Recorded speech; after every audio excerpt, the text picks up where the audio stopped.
That's right. The Intel Extreme Masters Chicago's has wrapped up, and I gotta kind of wonder, Chad, if Astralis wins so much that they actually start to run out of things to say when it comes down to the winning moments. I would just start doing this, and then just walking off. This might to as represent well. being like #1.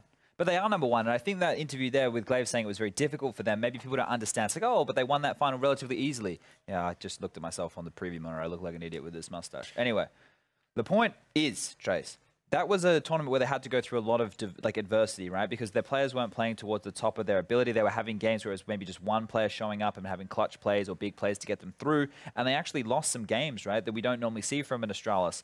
But look, if they go get a little bit more practice in the Mountain Dew League.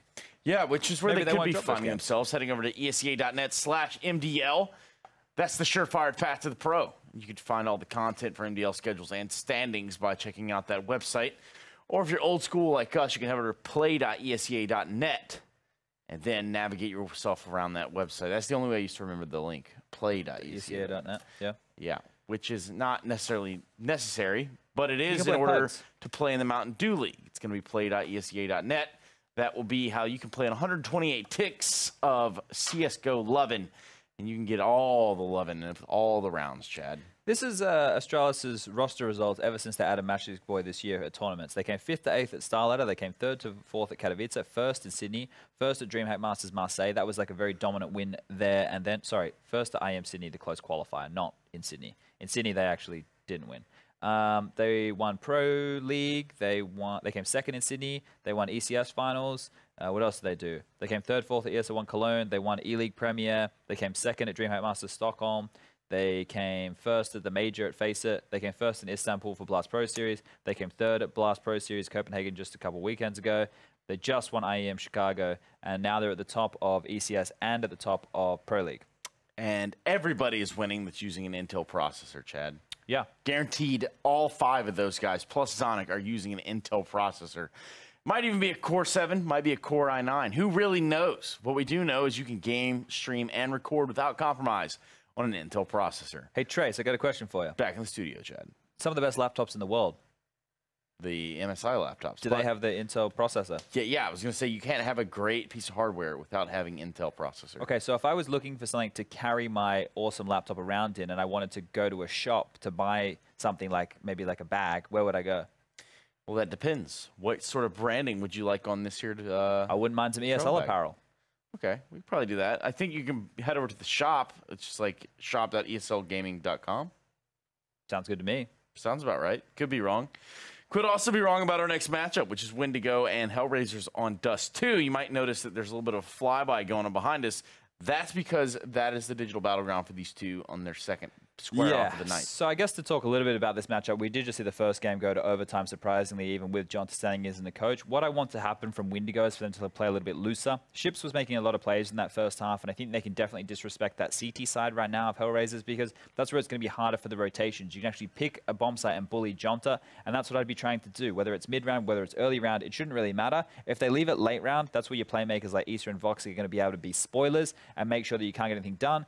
Props to Angel, who had a fantastic first game. He was doing some absolute bangers of plays. Unfortunately for them, they were unable to close it in regulation, which means that maybe they're going to trickle on down to relegation.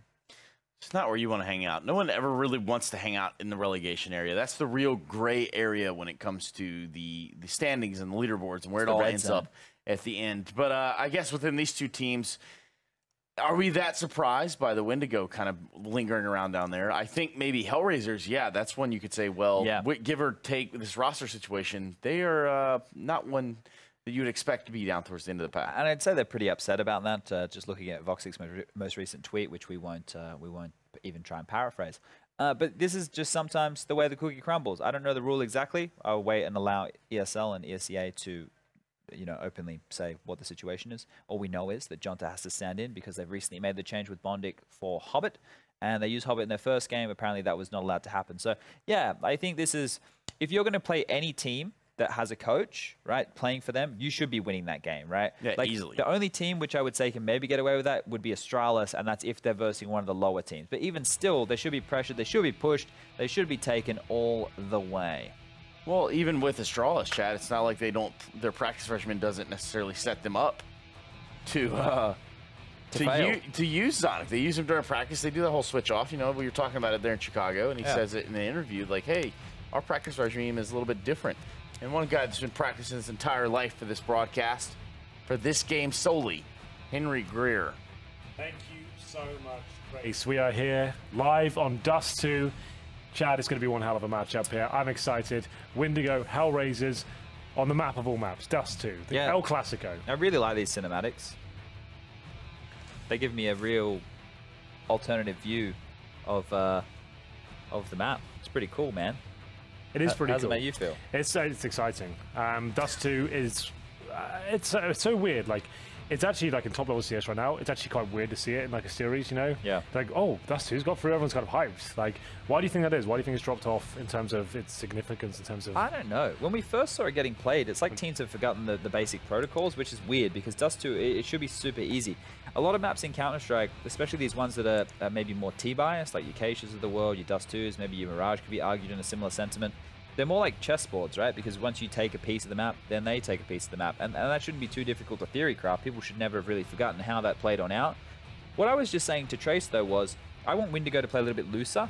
Sure. Punish them a little bit more this time, right? Well, because, that's the thing. You got to work out where Matey is, Jonta. Yeah. Just start playing loose CS and start focusing that bomb site. They start moving them around, then you've got them where you want them at that point. They'll be disjointed and a little bit worried as to what's going on, as we'll see now.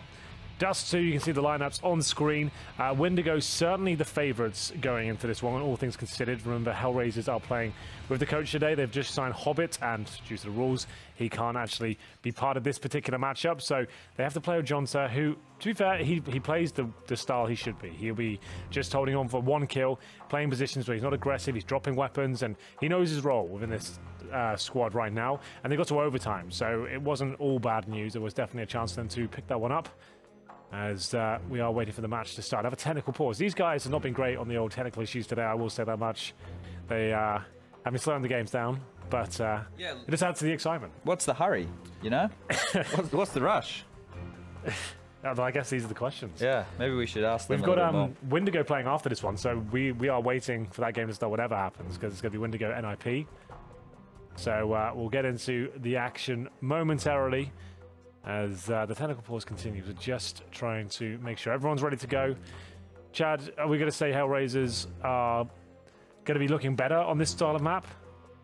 Like, is Dust2 the fact it's so open? Will it make it like easier to implement the coach? It would be easier to allow individuals to take over because you can snowball a little bit more, but it's a double-edged sword in that regard. Voxic on this team. He is the king of Dust2. I think he might be the best Dust2 player in the game right now. That's a big call. That is a big call, but I stand by it. I feel like when he gets going, he is a god on this map. You don't want to play HellRaisers on a good day when he's turning up, because Dust2 for them can be pretty remarkable just by his standards. Just quickly, Henry, have you noticed the shops in Dust2? There's a nail salon, there's a dentist. There's a cafe. There's actually a LAN cafe as well. Oh, really? If you go to Shore, which I don't think we have. No, this is just a it's like it says internet cafe. So we're getting a look at the players. This is an old school. They were in Odense last year, remember? That's true. Yeah, but they had Fates. You can see him there towards the back of the pack. He was playing for these guys. So obviously there's just a couple issues, guys. We're just trying to get worked on out before we can get into the game and get it underway for everybody at home who I'm sure really wants to watch some Counter-Strike. What we might do is start up the Henry G and Chatty B podcast again. Well, that was going down really well before. Yeah. So what I normally do is I jump on my forum of choice. And what we could do as well is for all of our lovely viewers out there, if you have a Twitter account and you want to tweet at Henry and I and maybe give us some discussion topics or ask us some questions, use the hashtag ESL Pro League, and also make sure that you are atting us. Most people don't want to be atted, but this time round, at Henry G CSGO and at Sponge SPUNJ. We'll have a bit of a chat. Okay, did you manage to catch the fly-through video from the new cache? Did you see that? fly-through video? Yeah, so the FMPO, I don't even know how to say that still after like 5 years. He is redoing cache, like he's doing an aesthetical I did see the A-bomb side. Yeah, so then it's like you could actually jump up on the railings now where the lights usually are. You can actually go around there. There's going to be a lot of changes just to kind of refresh the gameplay, I think. And that makes things very interesting. We have a bit of a rivalry on cache, Chad. Yes, we do. And maybe we could maybe start looking at that video and see what's going on there. Do you think cache Do you think it's gone a little bit stale, perhaps, and that's why he's changing things up? Because that's what maps seem to do. Like, logically, after a year or so, they seem to change slightly. You're not happy with the way Cash is looking right now? I don't really have a problem with it.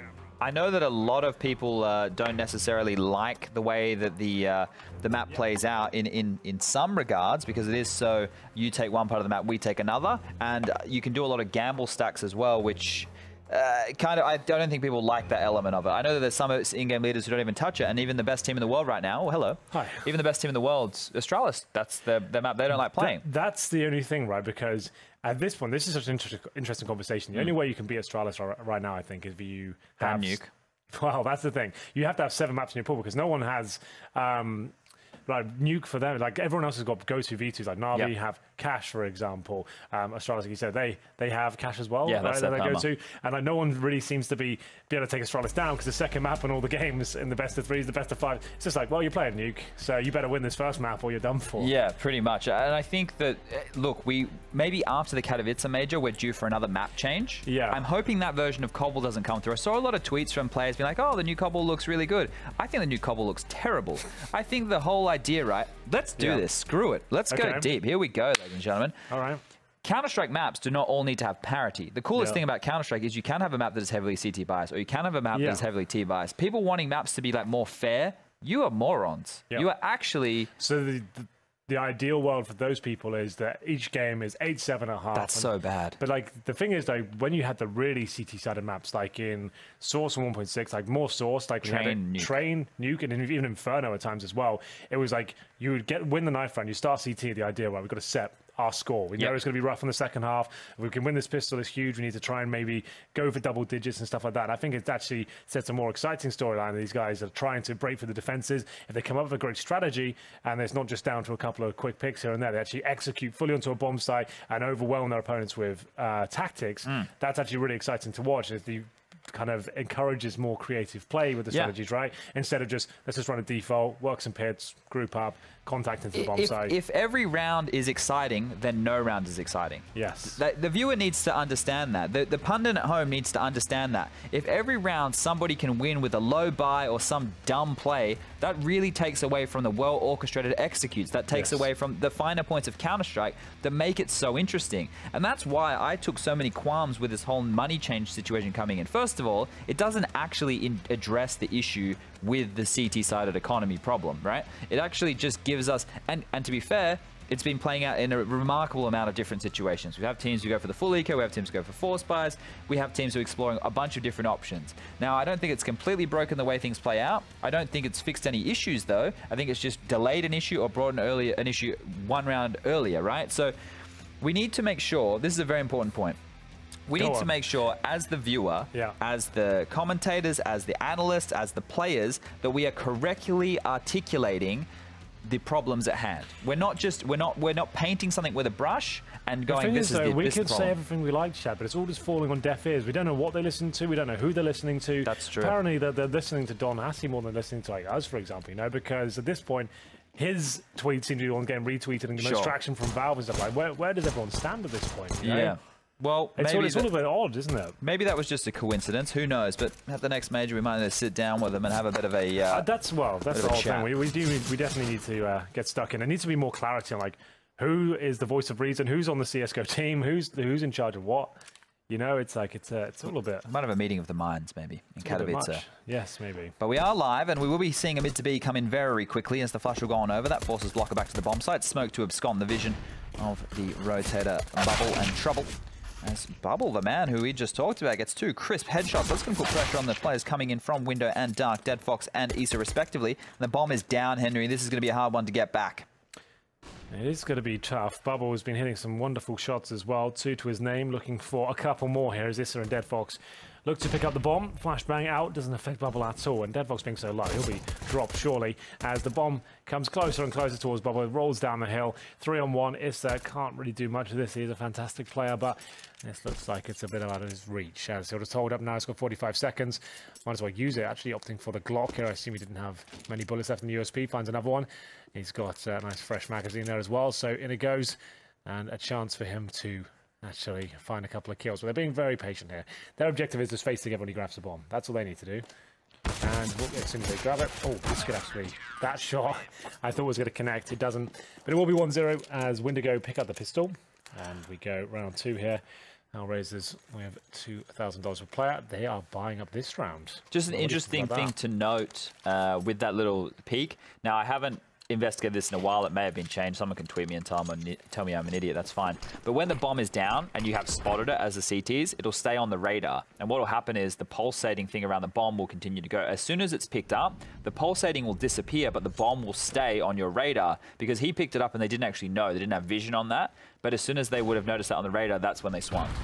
I can't confirm nor deny. That's how it used to be. Yeah. And in recent history, that's how it used to be. I'm just not too sure. Because it doesn't make a sound when you pick it up. No, that used to be a thing. Like, it's so special. You could just sit around the bomb, and then you'd hear it picked up, then you'll challenge. I guess that was like, that probably shouldn't be a thing. Like, it adds a little bit more mystique to the occasion. That's a tilt buy from Voxy. Yeah, well, I don't know. I said he was great on Dust2, but he's the AWP now. He's just throwing away. Unless the rationale is I'm going to buy this, see what I can get done, and Johnson can just drop me in the following anyway. I guess, yes. So I guess we maybe missed that point, but still, that means Johnson gets what? Nothing. Barely anything because he can't be dropped anything. So it's like, well, what do I get then? He can drop the AK right now, but he won't be able to do much more. The AK being 2,700, he can maybe get a P250 in armor. So I guess he will drop the Voxic. That's going to be the idea. He's got no reason to have the rifle over him. Voxic just goes for a scout again, straight up. Okay, well, that's a bit confusing. All right, well, throw all the logic out the window. Because I thought we just made a case for why that would have made sense. Unfortunately, no, it doesn't make any sense now, does it? You and I will not make good lawyers. Well, Jonta, they love a pause, these boys, don't they? Yeah, we might have to go back to stacking shelves at Tesco, Henry. Jonta, still yet to buy. Dead Fox, same story. They've got about, they've lost a player. So, that is a problem. Oh, okay. I'll give you a Mountain Dew League update, Chad. Oh, I love LDLC them. versus Virtus Pro. Currently, Clash of the Titans. they are clashing. It's going to be a third map, Barn Burner, towards there. 16-14 in the second map. They're going to play Mirage next. Oh, dear. Who's playing well for VP? We've obviously had a lot of roster changes. They've dropped out of the top 30 now, haven't they? Well, this... Wait, is Cuban playing? Oh, no, wait, never mind. No, it's all messed Mihu, up. Snatchy. Hey, okay, this was Matchday, so they just played Nuke. Hold up, Morels. Yeah. He's a fragger. Well, in that particular map he was. Pasha's still doing it. Pasha's still getting it done. Mihu's getting it done. Did they win that map? Nuke Virtus Pro did pick up at a 16-14. Thriller on Cash, it was... Oof, Your Cash boy. at the bottom. Alex at the top. Made a good name for himself over in Chicago. That's such an English last name. Mika, I said it's Scottish. Oh, yeah? More than English, but yes. McMeekan. Amanek doing a good job. Devaduvek dropping off the pace. That's your Mountain Dew League update. They would have just traveled home like they we must did. be feeling like we do. Yeah. Just absolute hell. Hold up a second. That's brand new news 6 minutes ago, Henry. Scars Absolute, a team that impressed at the face at Minor, the Japanese squad. They've left the organization. They've left the org. They've decided to leave Scars today to pursue goals as an Asian champion. We are looking for organization and sponsorship companies. I'd be interested in playing for current members. Okay, so they're looking for a new org, basically. Cool, they just want more money. I get it. We all want more money. It's out towards long. HellRaisers will rush as the trades are quickly coming in favor of only Windigo. It's all blue. No flashes, no trades, one by one through the smoke. I feel like it's one of those things. If the smoke comes down and you've had to sacrifice one player, like it's like such a difficult thing because you're like, well, if we just throw him to the wolves and don't get anything back, it's like we're just throwing away a kill. We've got to try and trade it, but you have to make sure you do it. That was like the worst of both worlds. They were like a little bit apprehensive to commit and go through. There was no nades on the follow-up. That you see most teams, you must notice this right now. It's like this is actually a source thing. When you have the first player going out, you're just popping flashes the entire time he gets to the doors. He'll be blind himself, but he knows how to get to the pit and press space when he gets there roughly. You don't want to be running for a smoke with no flashes because the CT's obviously have a huge advantage. You need to be pumping those flashbangs through on the T side and making sure you can get towards the pit. Then, once the dust settles, pardon the pun, you will then have full control of the pit because you flash those players and hopefully got that first kill. Yeah. But we didn't really see any of that. HellRaisers obviously disjointed somewhat. I think they tried to use a spawn. Didn't really work out. That was just one of those Hail Mary calls out. I put the long spawn, let's just go for it. And it obviously didn't work out. There was no method behind the madness. It's crazy how flashes used to be in Source. I don't think people would ever really be able to That understand. was like a full 4 seconds of, not half white, this full white screen. And you couldn't even really turn away from it in a lot of occasions. You just get completely wrecked 95% of the time. That's true. And right now, that's why I think there's a lot more aggression in Source. And right now, we are seeing a little bit of a pistol upgrade, a little bit of utility, as they've got their long control this time round. And waiting over towards Catwalk will be Victor, who's playing a nice safe angle. This is good, he can spot it. He also has a man over towards middle. I believe Blocker would be looking in the same direction. Smoke's going to come on over. Damage will be done. He's going to get almost 2 kills there, putting Jonta at half HP, doing a little bit more damage to Issa as well. But Dead Fox is dead indeed, as they are waiting for this Molotov to dissipate before they're able to plant. Now he's going to get it down. This is a great round. Never mind. Victor continues the rampage from Cat as he's going to land a HE and ships with that AUG. No plant again, but that won't be a massive deal. HellRaisers are max loss bonus already, right? coming up to it. They got 4th stage. Oh, no, you're right. Yeah. I forgot. It hits one round when early you're now. at this stage, yes, you're right. We excel it after the pistol. You're absolutely correct. So you do have maximum loss bonus. So you get a nice, healthy batch of cash. Oh, Henry, I had a discussion with Lurpus, and we were talking about this whole money situation. Dead Fox are not able to get a kill there. This one should slow, actually. This round should slow a little bit. Oh, where did that happen? That was mid doors. That was a straight up mid duel. Angel able to take down ships, and that should have accelerated the mid to B process, but this smoke might put a hold on that. Angel with another continuing to do damage like he did in the first. That's going to be a 3rd. That's B bomb side of the business. And anyway, this point I was going to make. Yes, this round's over. Why do we cap the max loss bonus? I guess it's because it gets to a limit where it's enough to buy, but still not enough. You still have to be conscientious about your decision making. Like you have to try and go for bomb plants. Sure. You can't just run around and knives out. You have to commit to a round and have some sort of relative success in your partial buys. I guess if you just if you lose 5 rounds in a row, then you get like 4.5 grand next round. Then it's just like I don't know. It's overkill. You don't need that much, right? Yeah, like, but I was trying to think like the thing is the max loss bonus at the moment is 3,400. Sure. Right? If you're zeroing out, if you're emptying the bank balance every time, you're not getting an optimal buy, especially on the CT side. You're having to take a save regardless. Yeah. If we don't cap it, or let's say we cap it, but let's say instead of having the 5th stage loss bonus, we have a 6th or a 7th stage loss bonus, right? Where we just continue going in the way we go right now. So we go 3,900, 500, and then right. So then we end at 4,400. That is actually an okay buy. Sure. Like it's not a great buy. It's a M4. It's some armor. It's a nade. Right? You're at least having something. So if you wanted to look at how you could help the CTs, that would be one way of doing so. And my other suggestion is the CTs always, their first round loss bonus is 1,900. Because everything's so much more expensive. Well, that's the whole idea, though, isn't it? That's the reason it is more expensive, because it's supposed to be more challenging. You're going back to the rationale that everything has to be balanced. No, well, see, the reason that people wanted to opt for this pistol change, right, was because people said it was random. Now, sure, but that was generally speaking, right? You're talking about specific changes to the CT side. Yeah. But I think, you know what I thought was really confusing about that? When people are saying they thought it was random, my first understanding was they thought it was unskilled. Okay. Which, if you can't say pistol rounds are unskilled, because that's not true at all. It's a different discipline. They're just like, they're not consistent. Like the best team won't always win. It won't be the best strategy, But I think the way to start a game, it's quite a good thing to have a round that's 50-50. Sure. I actually think if you're starting a matchup and you're an underdog and you win pistol, that's great. I think that's actually a really cool thing. Yeah.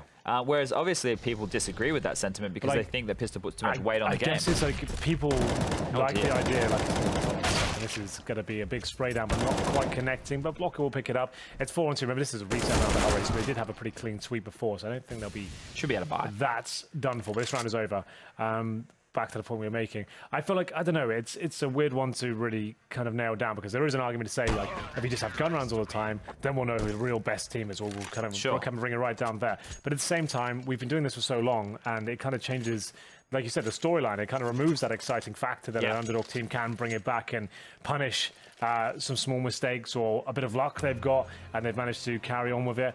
I guess it's all comes down to format as well. If you have a best of 3, then all of a sudden that argument's not as compelling, because you got 3 map and you should be the best team should be winning, right? Sure. If a best of 1 where we have a game which has 50-50 outcomes twice, I wouldn't say it's necessarily 50-50. Obviously, the better team, the better aimers will have a higher chance, but it just seems like they have more of entrance to the game for the pistols. I always liked pistol rounds. They were some of my not funnest. They were some of my, I guess, best rounds to come up with strats for, because it's like such an even playing field in a lot of degrees, right? The T's clearly want to get close range. You know exactly what they've got. Exactly. So you can kind of base your strategies knowing what they're going to have. And you can always come up with really cool, unique, different pistol rounds. Like there was, and so many teams would have different strategies, and that's why I like them. I think they're a different discipline in a way.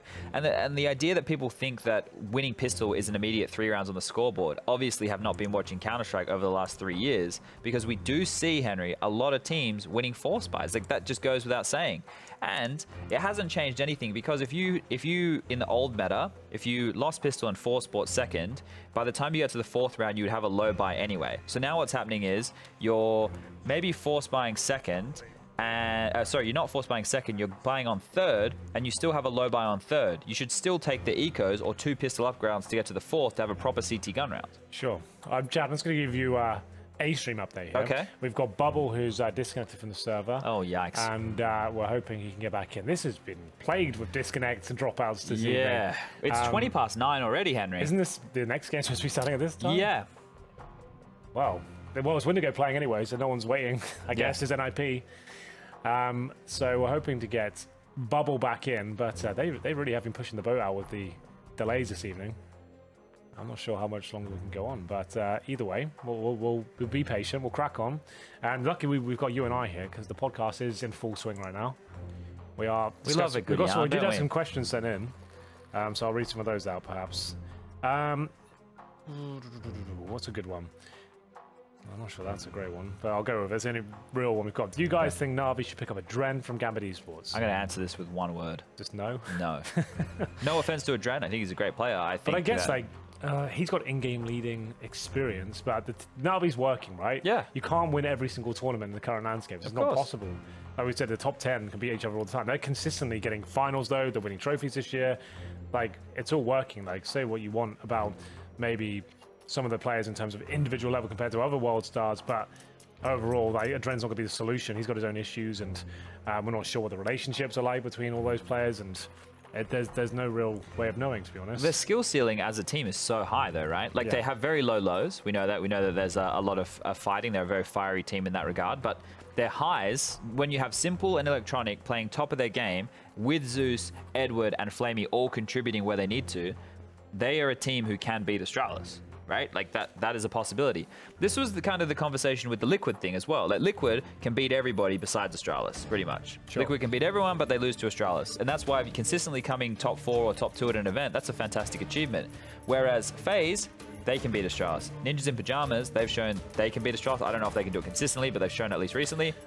Well, one of the few teams that can do it. Yeah. It's kind of weird. I think Na'Vi can do it. But I don't think that those teams will consistently make top 2. I think they'll lose to other teams because their play styles are a little bit more sporadic, whereas Liquid's is a bit more formulaic and in that way, more consistent. Well, we are back underway. You can see it's going to be Voxic going down. I did call him out having a massive game here. It hasn't really come to light, has it? And he's to be fair, did you see some of his tweets he was making earlier? It seems like he might be a little bit frustrated this evening, maybe not feeling it. Like I've been there before myself when this sort of thing has happened, and we all say we can all imagine ourselves to be the perfect person and say, oh, I'd be able to handle this situation, be fine. You build yourself up, and you get excited about the new player signing and stuff like that. Get on the server, realize you can't play, and it's just like you lose your motivation. It's like we're not going to win, so you lose that killer instinct yourself. You lose that. You might be like talking less, not really feeling the game, just kind of getting annoyed at every single factor. So it's difficult to keep your head focused, I guess, at that point. Oh, Victor should be on for one here, unless Angel. There we go. That's one in the bag. I love that spot. I play a lot of Dust2, and I never really consider that. I see so many players use it. I'm so used to not playing Dust pit like that. Yeah, but it is a cool little idea. Yeah, you normally want to. We come from the discipline of stopping them getting out of the doors. Exactly, ducking and weaving, baiting a teammate in the corner. Flashing in, like that's like just a really passive angle. It actually looks really problematic for a T to challenge, but they've got the bomb down at least. Block doesn't get the free kill. Deadbox is a bit of a flashy AWPer at times, who was at one point considered the catalyst for success in HellRaisers winning the main AWPer. Johnson goes down. It looks like this round will as well. It's just going to be Issa out of nowhere, who's left in a 2 versus 1, but actually has decent position considering the bomb's down for sure. He's got a flashbang. He'll have to use that and go for a quick kill here before they even get to the bomb, I would say. Yeah. Ships here has gone the long rotation as well. Could have pinned him in. Doesn't matter. He's going to get the kill. Defuse will come in. That's going to be the 6th round on the board for Windigo since they've been able to get the old boy back in the server. And And now the money situation for HellRaisers, not ideal by any means. He has 4,200. The rest of them are all hovering around that 3K mark. I think a pistol upgrade would probably be in order here.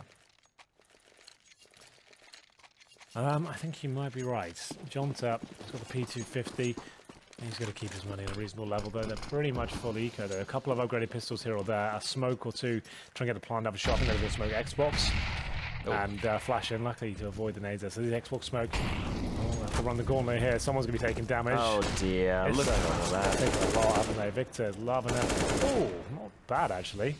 And they're all just trying to run away and deny the ace at this point. Might as well just let him have it, boys. You know. Quickly going to fall as well. Bubble's going to get Woxic after all that damage he was able to do early. Victor will finish him off. On to Jonta. That's 4 for him in the round. He has 15 kills, 0 assists, and 0 deaths. No way. 15, 0, and 0. Can we get a referee down there, make sure that everything's cool? What's the best stats you've ever got in any, like a LAN game? Oh, I can't remember. It feels so long since I've even played Counter-Strike. I think, well, I just remember like the one I got, like we won a game. Like this crazy comeback. I went actually. Well, it wasn't a comeback. It was like one of these games we were supposed to lose, and it was a CT side of nuke. I played ramp, and I went like 20-0 in a half once. Pretty nice. And it was like a quarter-final game, and it was just over. They got like 14-1. It was just like it was one of our rivals from the UK. I just remember that quite fondly. We played a game in Pro League where Justin had like he was like 24-0 or something. That's not bad. Like in the first half. You just like, well, you can do what you want now. I think we won 16-1 or something. He just destroyed him. Just running around, enjoying himself. But Victor now found himself up close to personnel long. Will take a bit of damage. Is down. Johnson knows, doesn't he? He's got a feeling. He knows something's up. He's got to reload. He needs to be careful. He does look down. He seems he's got his head screwed on. So, poison. No, nowhere near it. Blades for the shot, and then wouldn't have hit either way, but still he survives. So that's fine. Jonta, you really are playing a fight now. Surely this is like, that's some interesting spammage going on there, isn't it? He's really committed to the... Like any of it, I think most players would have punished there, but yeah. Either way, he'll survive. This push is going to come in from Victor as well, I think. Now that it's quiet, right? Sure. You just had a guy spamming 60 bullets into the door. At some point, you're going to get inquisitive. As soon as you get a tell here, you do have a player close mid doors, so you know it's not a mid to be. You have someone peering into dark for info. That push can come in right now from Victor, as we see on the minimap. And the mid door push as well from Bubble. He's not going to get it done, and now they're postured on Catwalk. Look at this. It's coming. Oh, he thinks it's a mid to be. He's circling the wrong way. So much pressure on Poison right now. He has to hit some big shots. One on the board. Molotov's out of position. He's still going to hit the second now. And now, oh, he's still going. Poison for more. My goodness. He takes a bite out of HellRaisers. Poison indeed. No time. No, he's got it. Oh, I think he... No, right. It's not quite. It has to read 4 when the bomb starts to be planted there. Oh. And it was just off that. Poison, you said he had to hit some shots, Chad. That isn't bad. The third especially. That's 1 in score. And that's just like, that's over there. Even if he doesn't get the 4th, like, he's done enough. 8-1. This isn't as exciting as the first map. Mirage was a little bit more competitive. HellRaisers look like they might be out of luck here. Here's the buy coming on in. They do have that loss bonus accumulating, and they did have the saved AWP on Voxic, so a good opportunity here to vie for a round, as they do want to send 4 players over towards Dark. 1 player quickly out mid-doors, and Chips is going to put Angel to bed. The bottom of the ocean is where he now resides. That grenade is nuclear! That's a juicy one. That's going to set them all up for the big spray down. That's actually blocked his nade as well. You see, he didn't get any assist there. He actually just donked them with the huge AWP grenade, and it looks like Poison will close things out as well. 9-1, and maximum loss bonus still going to be helping them out here. They've got another buy available, but Jonta 0-7. Like, it's not his fault. He's just been put in this horrible situation. He has to fill in last minute, and yeah. Considering some of the reactions online, maybe they weren't expecting this today. We'll see whether this timeout will lead them. Which tournament, Henry, to round out 2018 you're looking most forward to now Chicago's wrapped up? Yep. We've got, obviously, the Pro League finals. We have the ECS finals in Dallas. Yes. We have Lisbon. Lisbon, yes, we've got the Malta event, DreamHack Winter, Atlanta. I don't know enough about the latter two, sorry. Okay. Obviously, I've never been to Portugal before, and I've never been to Malta before, and I don't think the Malta tournament, especially, we don't know anything about the organisers, really. We're both going, I think, aren't we? Yeah, we're announced. We're announced, and Lisbon, I don't know what to...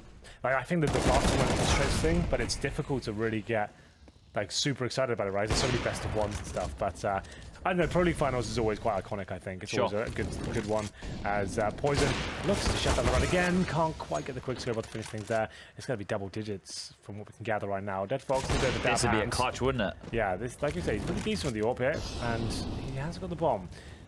Oh, but he's looking in the wrong direction and maybe overthinking the situation. Might have to get a quick plant there where he had the chance, as he will go down 10-1. Like I said, lost bonus when he gets so far, really, Chad. You can get maybe after losing 3, you get to maximum loss bonus, then you start buying up, you get a bomb down every now and then, you'll be fine. But if you get like 2 or 3 rounds while planting, you get to this point where you have to take another partial buy. This is the worst position to find yourself in, I find, because you're so between going for a buy round or going for a save, and when you have no rounds on the board, you need to get as many as you possibly can. Right now, they want to go for a fast beat. They're going to put out their Molotov. Through the smoke they go. Blocker completely blind. There's lots of damage from the nades is done again. He's going to drop this time, and now B is open for business. Through window, won't be the push coming in from ships on that AWP, but unable to get any damage done. It is a 5-on-4, and that frag will fall, making that a 3-on-5 situation for HellRaisers now, as they will be able to plant the bomb, and Jonta could be on for his first kill. Posturing close mid-doors, and they're going to see his little legs there and pop him on down. With all that damage done, and the economy in a decent position, I do expect Windigo to attempt this retake. Now nade usage will come through. A very late flank from Victor through Dark will be one to note, as all 4 members are on the bomb site. Towards the Duckler flank will be one, as damage almost done from Bubble through the smoke. Not going to finish, but Poison with a massive no-scope there, and it all falls apart. The defuse will come in. That's 11 on the board for Windigo. What's going on here? Hold up. Oh, Bubble didn't have a kit. So the graphic is a bit funny. If you go from one player without the kit to one with, obviously just chucks it in half. Yep. But there it is. It's a comfortable retake again. That was what, like a 5-on-3? Yeah. Well, they only had those upgraded pistols there, but still a B bomb site when you'd picked up an AWP. This shot here. See you, mate. You ain't seeing one like that every day of the week, are you? Yeah, that's not bad. Well, they at least hit the bomb plant. They gone for double AWPs on the T side. You don't see that every day either, unless you've got like 5 rounds in a row and you've accidentally picked it up.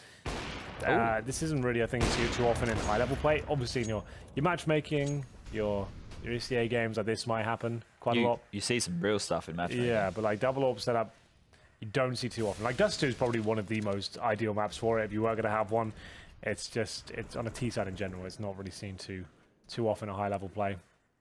But no reason why it can't work. Anything can work, really, you know. Poison's found some good picks so far. Yeah, he's having fun. Against a team that doesn't have like proper structure and obviously got a lot of holes in their setup with the coach playing. Yeah. That's when AWPers can devour these sort of teams, right?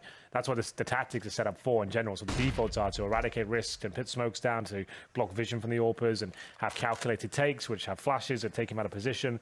And if you don't have that and you're running this really basic default, that's when the AWPers can like get boosted up, start changing position every round, and as they get in the zone as well, when they start feeling it and they feel ungodly, you know, it's a chance for them to really get into the game. As Poison, flash drop, that's what you'll need some more of course. Work out his position, he's fired off a shot now, maybe go for a B split. You know he's towards short, he needs some part of this push towards middle. And you see the situation, they'll go for the mid play. A bubble, that's way too easy for him. There's no smoke or flash in his direction, he's standing there, and we'll find a 5-on-2. Most teams will actually offer that play when they are down a man. It makes the most sense. You can isolate and get yourself into a potential 4-on-2 duel if you consider the regular setup, right? You've got 2 players over towards B, 3 over towards A. That's normally where teams will go. Or you can try and isolate the solo long defender. But when you do lose that kill, it's harder to spread your default out to maintain map control. The clock's going to tick down. It's going to be 12 rounds on the board for Windigo. And unfortunately, Jonta might find himself in a half with 0 kills, Mr. Greer. That is a possibility. I'm not going to lie to you. Now, if they run out of time here, I mean, Voxic and Angel get no money, but luckily their teammates absolutely do. So they'll not be too worse off. We'll see whether they can get a full array of rifles to go with them. It looks like they're absolutely fine in that regard, but it's 12-1, Chad. This feels like it's probably over, unfortunately. Yeah. We're going to romanticize the storyline so much. They've got a coach playing who can't find a single kill, and they're already struggling here. There's a tag, though. Voxic. We haven't really seen much of him, understandably so. I don't think he's really got his head in the game from what we've seen online. But Blocker will be tagged up, and it's up to Ships to pull it back. And the way he's playing so far, that might be possible. Oh, the slow peek into Woxic there almost ends both of their lives, but the tag will actually be landed on the Turk. So he is down to 12, and more damage being done over towards Catwalk. Poison with his AWP here has done a fantastic job of milking out utility, making life very difficult. And right now, Does look like Cat Control was the first port of call in order of business, but if they do opt for a mid to B here, it'll be straight into the blender. They have ships and bubble, both ready and raring to go. They've actually traded that AWP over. Blocker's been given the AWP from ships, so we have 2 rifles now towards middle. Maximum damage. Will be a B play as we do see the bomb heading back over in that direction. The problem is a B bomb site. It's very difficult to execute towards you. Best port of access is going to be the mid area. Of course, they're going to smoke towards the left and right hand side. One in CT spawn, one in the corner to block the AWP from the window. But look at that smoke and response. What do you do now? So you've expended everything you've got, and you've got players isolated outside. Angels is dancing around flames as well. They're going to have to go towards B. It's a flashbang from Bubble just to set Blocker up here, and he's in a great little spot. They're not overcommitting, not in a pre-fire position. They look lost, Chad. Yeah, just constantly flashes the angle there. Now Blocker should really reap the rewards of his teammate being there in tow. Look at all the damage that's been done. And finally another flash comes in. Great teamwork here from Windigo as they continue their dominance in this first half. Finishing it off 13-1. We got one more round to go. You can see there's so much apprehension. Yeah, just rush B, boys. Like if you're at the mouth of the bomb site like that, you shouldn't be dancing in smoke. You just get the rifles out, go in and trade. Like, do not let an AWP reset and reposition and get flashed in. Like you're done for now at this point anyway. You might as well battle or at least get a bomb down, something like that.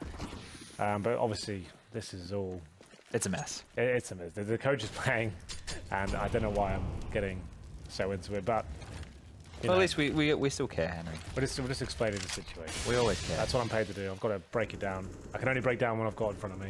We can mentally break down, I guess. Yeah, well, that's coming. You're not aware, guys, that the quality of our broadcast might be slightly hamstrung today, just considering we landed from Chicago today at 1:30 p.m. We had to be here for, 3:30, something like that. So we're doing the best we can. So send us your love. Dear. And we've lost another, for God's sake, guys. I think damage has already been done, so this round will probably be played on out as Poison has been. Why do they keep dropping out of the server though? Windigo. I'm not sure. Every other round. There's lots. There's everybody's. I'm confused. Anyway, let's pretend this is live. As here we go. Action on. Woxic now wants to find the kill on a Poison who is walking around. It's not live. Come on, boys. The score's 13-1. No, I think they are live. No, it's not. Oh. There's a guy in Upper Dark who was CT standing next to some T's. Well, so he just came back and joined the wrong team? No. He was just running in there. They weren't fighting. They called the pause. He spawned in tunnels. I see what you mean. Are you really calling a technical pause at 13-1 when the other team has the coach standing in? We can't do anything about this. Let it go. You're right. Just let it go, man. We just have to get through this. It's not an ideal situation. Henry, I've played a major before where we've paused the game, and because majors use a different pause system to ones that most people play competitive environments under, usually being F1, and people are going to say, why didn't you unbind it? Shut up. You've never played in a major. Shut your mouth. Okay. Keep going. So basically, when you pause, you press F1, right? Or F2 to say no to the vote. So when you do it, it doesn't actually tell you that you've done it, right? So when we were coming out of the unpause, 2 of my players accidentally hit F1 twice, which means they auto-bought. And because it was like the second major we'd ever played in or something, you know, we went, well, that's our mistake, because it was our mistake, and we just owned it and played when realistically what we should do, which every team does now, is they get the round reset. The most infamous one was Big versus Mouseballs Drivers, started there. That was at Star Ladder, right? Yeah, their fury between each other, which was recently settled in Chicago. But that's exactly what happened. They had a miss by Smooya, was pleading ignorance. He was like, I didn't know that was the thing. I accidentally bought. I didn't know this is not fine, which might be absolutely true. I'm not really sure, to be honest. Well, if you accidentally buy a DAC instead of an AWP, then you kind of just have to go with it. It's not like you pressed F1 and the rest of your team E-code. It's you pressed F1. So you feel like Mouseballs were justifiably angered? Like they were in the right. I think Smooya genuinely didn't realize that the mistake. I think 100%, considering how new he is to this level of competitive environment. But I think in that situation, the game they should have played out that round. Yeah. Okay. If you start forgiving one player for that thing, like where does it end? Yeah, exactly. So like you let Big get away with this. Like why we've done the same thing and why can't we do it? I do think we are live here, even though we're doing this little flyover cam, because they're postured to tell me as if they are live. So it looks like cat control is being taken. I'll do my best to cast this from a third-person flyover angle, as Poison has found that first kill. And now it is 13-1, I believe. Just the score is 13-1 to Windigo. It's a bit of a mess. Not HellRaisers. Right now. No fault of anyone's. Our side of the production or anything like that. This is just because Windigo keep dropping on the server, and it's making everything very confusing. And We'll see if it's going to be a clean finish for Windigo here. Like you said, though, at like 13, this game pretty much is done. But they're still fighting back here. Poison making sure he hits every single goal, which he's done a great job of so far. Angel pulls one back, so does Issa. It was Poison with 3 kills. He must have a monstrous amount now as they plant the bomb, looking to get 13-2 on the board. Issa holds up in a decent position here, but will he hold true? Ships come down the corner. He's a very slow peak. He's basically himself on a plate there. And down he'll go. They know Issa's towards short though, so how do they close this one out? Flashback down is the way forward. And it will be a successful approach. There we have it. I think that is the 14-1, if I'm not mistaken.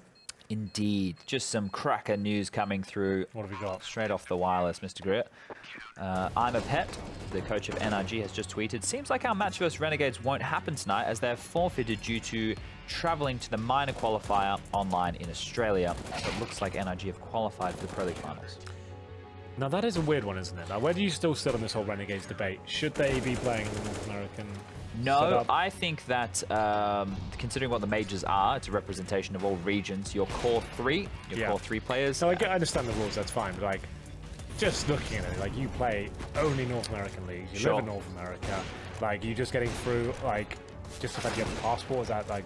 No, okay, well, to kind of give this from my perspective, because I was obviously there when this all went down. That's why I think it's a good question to ask you. Yeah, so people were like, oh, but you don't even play in Australia. Well, the level of competitive Counter-Strike back then within Australia was not good enough for us to become a better team. Right. So the option is to move country to a more competitive region. Yes. So we were actually making, obviously, we were making sacrifices of our own to chase a dream and an opportunity. And also, without what we did in the early stages, Australia may not even have been a mainstay in terms of getting qualifiers for majors and whatnot. So by us trying to better ourselves and give ourselves this as a career, because if we stayed in Australia, it would have never been the case. Sure. That was the situation. Yeah, and, I guess people will forget that fact, right? You really use that a necessity more than you're trying to get. We didn't just move to North America because we thought we had easy qualification. Sure. We moved because the level of competition is not the same. That makes sense. Yeah, I guess it's difficult. That was quite a long time ago as well. 2015, you had to think back to those days. It was a bit odd. But either way, we're back into it. Remember, it's 14-1.